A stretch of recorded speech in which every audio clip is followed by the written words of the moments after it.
Hi everyone, this is Professor Naren. Hi, I'm Brianna. We are here today to talk to you about the parts of a press release, and we've got some great information to share with you. So without further ado, go ahead and get started. Okay, to start off a press release, you first have to do a title. And with the title, what you want is to start off with the most important information.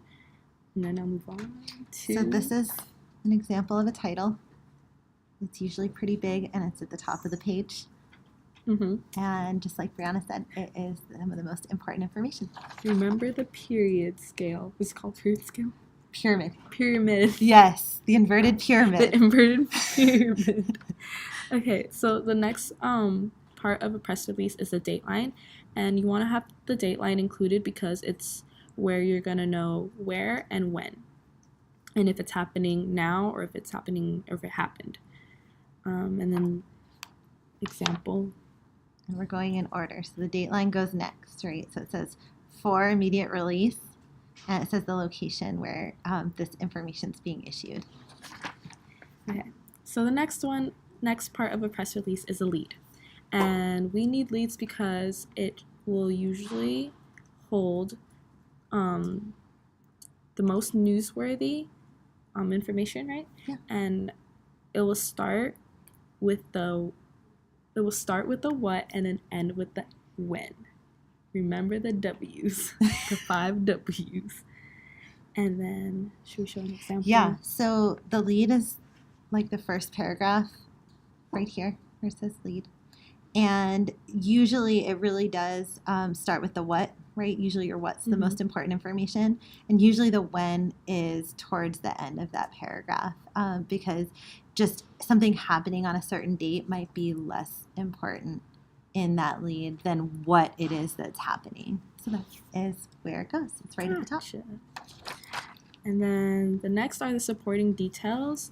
And plain and simple is just to help fill out the story.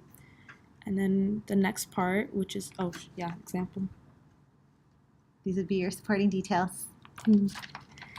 And then we got title, dateline, lead, supporting details. So the next one is the quote. And that's just to give more information directly from the source. Just plain and simple. Yeah. So your quotes are from primary source material. So they would be from a person actually saying a thing about your newsworthy event. So that's perfect. Okay. And then to end this press release, you have the boilerplate. And the boilerplate is basically just the company's stamp, the company's information, who are they, their title, yeah. And here it is, right at the bottom. And it is typically the same in every press release about that company or that entity or that person. It's just a stamp, just like of who you're talking about, right? Who you're talking about, and it does typically also include a link for more information. So if you're talking about Starbucks or about Hershey's chocolate or about a famous celebrity, there would be a link back to their website. So if somebody is looking for more than just the 400 words of the release, there's a way to get more information. Okay, that's interesting. So that is a little bit about the parts of a press release. Thank you for watching our videos today. Thank you.